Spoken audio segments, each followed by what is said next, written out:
Ada lagi perang antara Sunni dan Kurdi. Ada lagi perang antara Syi'i dan Kurdi.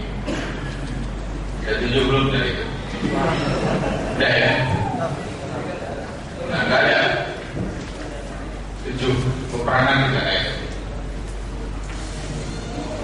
Setelah konferensi di Bogor, saya dari Muhammadiyah dan Deklu kemudian ada itu ditugasi untuk ketemu dengan ulama-ulama Sunni dan Syiah.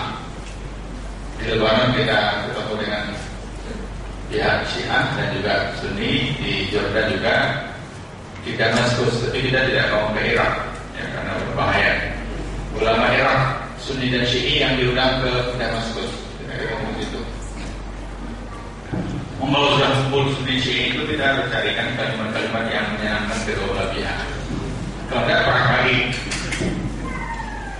Salah satu kalimat dari Mufti Suriah Hasun yang mengatakan kulluna sunniyun fi mahabbati fi ittiba'i sunnah. Kulluna sunniyun fi ittiba'i sunnah.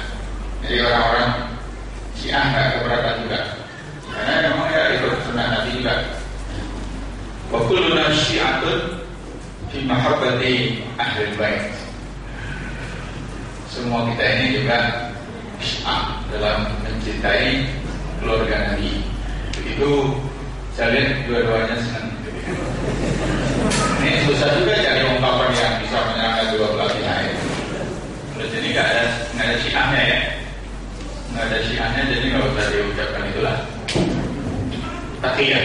Nah, waktu transit di Dubai malam-malam, karena kedua delegasinya kan Pak Alwi Shihab yang waktu itu udah berangkatnya dari Paris ya. Ketemunya di Dubai.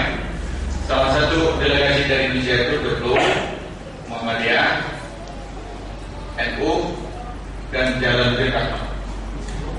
Yang belum jelas identitasnya Jalaluddin ini. Maka begitu bergabung dengan Pak Alwi langsung nanya, kalau Bapak ini dari Deklu, Pak Ilahar Muhammadiyah, Pak Kiai NU, kalau Pak Jalal dari mana? Mewakili apa? Kalau nggak mewakili siapa-siapa, pulang aja, nggak usah ikut. Sebelum dijawab, Pak Alwi Shihab langsung ngomong, Syiah ya. Dia Syiah ya.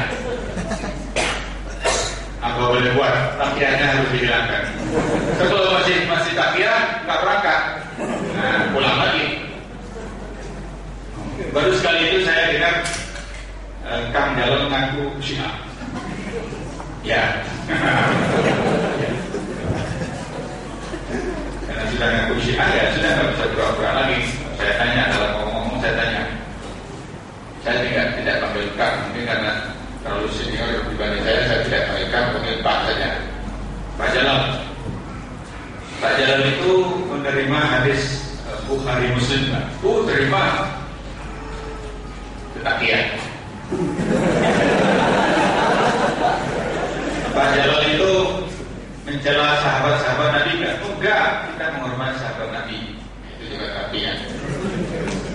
Terus saya tanya,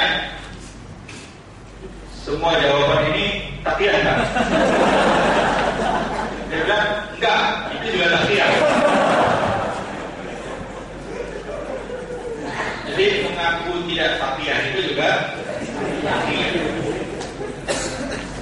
Tapi dia sudah tidak bisa takiyah Syiahnya lagi. Yang dia takiyahkan adalah sebagian ajarannya.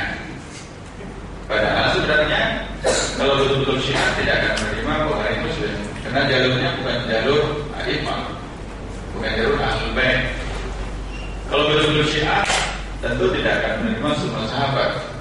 Paling kurang Abu Bakar As-Siddiq radhiyallahu anhu, Umar bin Khattab radhiyallahu anhu enggak dicelanya. Bahkan dia dituduh sebagai sanamai Quraisy, itu dua berhala Quraisy yang didoakan supaya dilakukan oleh Allah Subhanahu wa taala. Dan dia cerita tentang putrinya sekolah di Qom. Jadi putrinya sudah mengaku sudah dibai'ah menjadi Syiah, dan kemudian putrinya menyesal dibai'ah dari Syiah. Kenapa? Karena setelah dibai'ah tidak dapat pelayanan istimewa lagi. Jadi sebelum dibai'ah dia dilayani betul, tapi sudah bai'ah dari Syiah sudah tidak dilayani lagi. Sama. Saya dia menyesal juga kalau itu lebih baik pura-pura tidak Syiah saja supaya dilayani di servis. Nomor dua, kalau tidak taqiyah, mereka akan angkat selalu tema-tema ukhuwah Islamiyah. Temanya, tema ukhuwah Islamiyah, persatuan Islam, termasuk tema wahdah Islamiyah. Itu tema Syiah itu. Di negara yang mayoritas Sunni, selalu angkat itu. Kita sama-sama iman dengan Al-Quran dan hadis, sama-sama ini, jangan kita saling bertentangan. Musuh kita itu Amerika, musuh kita itu kapitalis. Temanya beda, temanya ukhuwah. Yang jelas semua orang pasti terima. Siapa tidak menerima tema ukhuwah Islamiyah, persatuan Islam dan lain-lain? Nah, yang ketiga, kalau sudah agak lumayan, pakai tema yang ketiga takrib. Sudah ada lembaganya sendiri, lembaga takrib bagi Sunni dan Syi'i. Jadi mulai dicari persamaan antara Sunni dengan Syi'i. Tidak berbeda, jadi persamaan buat kerjasama. Ke Indonesia mereka mendekati MUI. Ya. Saya di MUI, ketua MUI Pusat Bidang Hubungan Luar Negeri. Saya sudah 2 kali diundang ke Iran, tapi saya belum mau. Saya mengatakan tidak mau, tapi belum mau. Tidak tahu kalau yang keberapa nanti mau berkunjung. Yang bertahan tidak mau ke Iran itu sampai sekarang dari MUI itu Ketua Umum Pak Kiai Sahal Mahfud gak mau, Kiai Ma'ruf Amin gak mau. Karena Kiai Ma'ruf Amin membaca ini strateginya, undang MUI ke sana, terus nanti berkunjung, di foto dengan ulama-ulama Syiah, dengan mulahnya, dengan ayatullahnya, nanti fotonya dibagi-bagi di sini. Ini loh, foto ulama Indonesia. Berarti antara ulama Indonesia dengan ulama Syiah sudah dekat.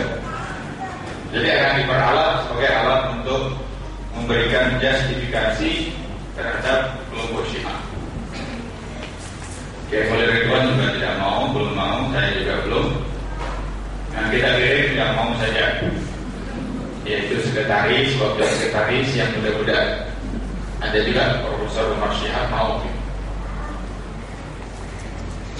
Sudah lagi, kami yang saya sebut nama itu masih belum mau.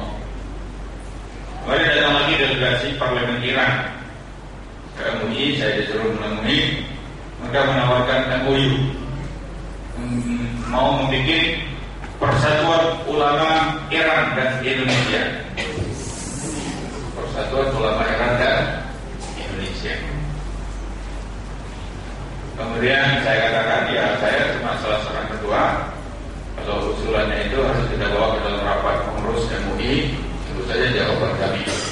Lalu dia nanya lagi kartu nama saya, mau diundang, Bapak akan kita undang ke Iran.